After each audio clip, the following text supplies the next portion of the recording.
All right, so our first topic is since in our family we lost somebody this week, and I know you didn't went through that, but dealing with grief.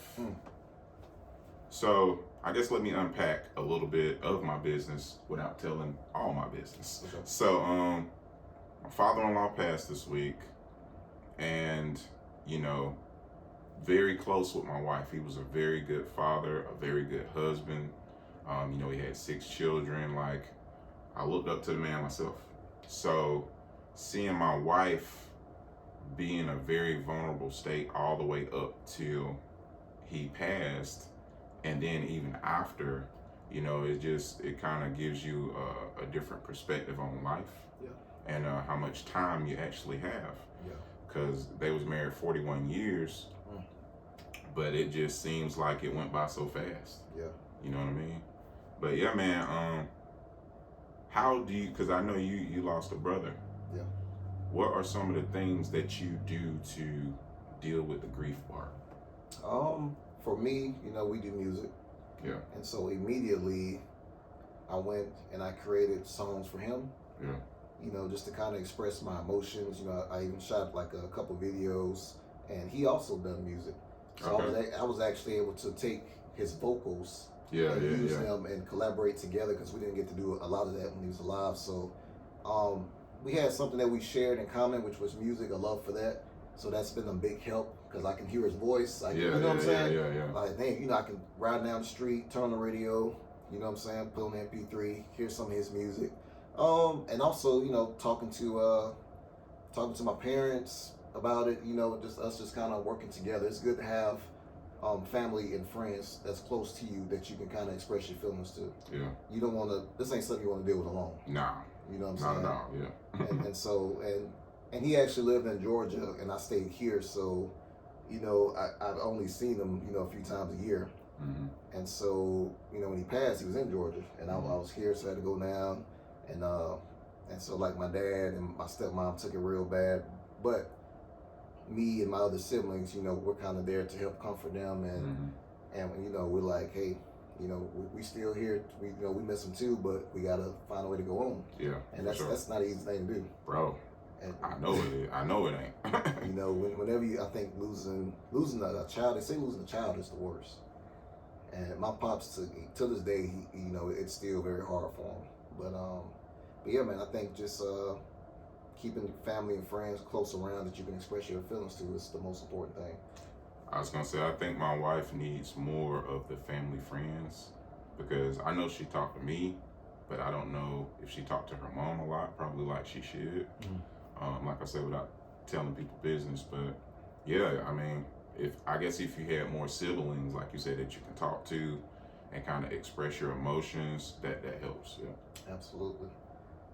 But yeah, and I met your father-in-law a few times. Mm-hmm. He was in the marriage council with us. Great guy. Something unfortunate, but unfortunately, all of us got to go through it one day. Yeah. And like you said, when somebody close to you pass, it makes you realize that we ain't untouchable. We ain't invincible. Because he was a strong guy. He was in shape.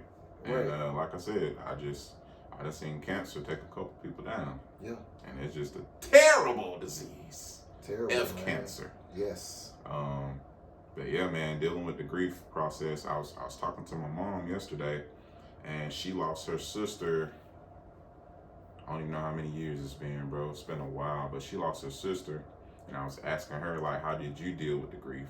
And she said it was just hard. She couldn't even look at her pictures. Yeah. And it's just hard. Like I said, I think it's definitely beneficial when you got people to talk to. You can express your feelings. And, you're sad before, but you're also sad after, even if your relative or that family member went to a better place. It's still very hard, because right now you just know you're not going to get to see him. Right. Yeah, and it's still kind of hard for me to kind of look at his pictures as well, especially immediately afterwards. I couldn't do it. Yeah. You know what I'm saying? But I feel you. You can't do it. So it's not an easy thing, losing a family member, especially somebody so close to you, your parents, siblings, kids. But I think like I said, keep some family close by, and you got to trust God. You got to trust them, More than ever. You got to trust them that, hey, this is the right decision that God made. He Yeah. he wanted his child. He Yeah. wanted his baby. And when he want him, he come to get him. Okay. You know, so you Yeah. gotta trust that, and I think just finding a way to keep moving. I was gonna say one of the ways I've been dealing with it, because like I said, I have those conversations with my wife. You know, I see her at those times when she's vulnerable.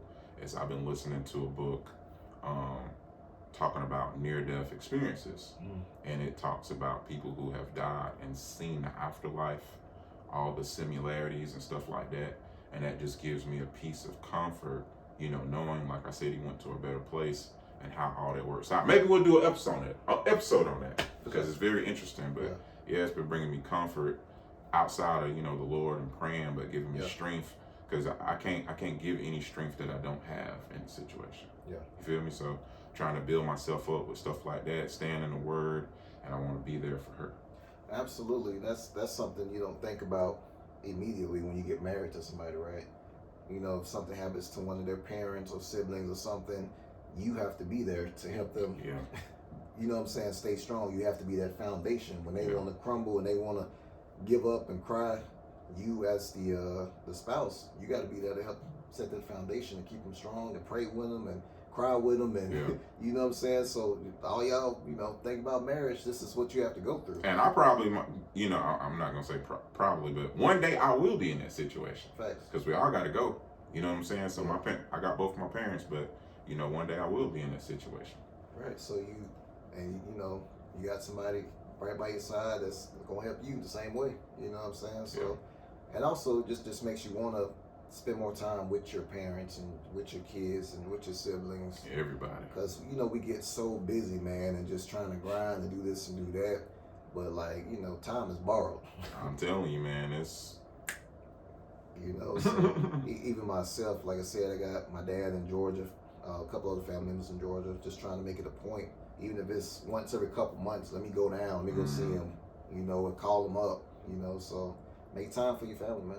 I think you do a good job of that, bro. Just watching you for the last few years, you know, spending time with your family, spending time with your wife, you know, going out your way for your kids, bro. You do that well. I appreciate it, brother. Because it's not easy to squeeze in that time, as you know. And then you got, you know, full-time job, and then you got, you know, full-time business. So yeah, bro, I give you your kudos. I appreciate it, for sure, brother. For sure. But yeah, how do you deal with grief? It's a hard thing, man, but let us know in the comments. Yeah, I guess that's all I got for that. For sure. Yeah. Speaking of comments, somebody